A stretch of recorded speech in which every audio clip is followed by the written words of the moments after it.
You ask Tiger to solve. This deals with linear equations with one unknown. The final result is x equals 10/3. Let's solve it step by step. Group all constants on the right side of the equation. Add 2 to both sides. Simplify the arithmetic.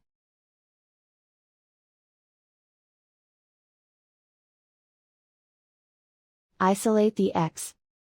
Multiply both sides by inverse fraction 10/9.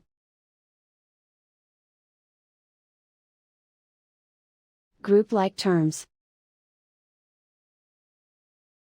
Multiply the coefficients. Simplify the fraction. Multiply the fractions. Simplify the arithmetic. And so the final result is x equals 10/3.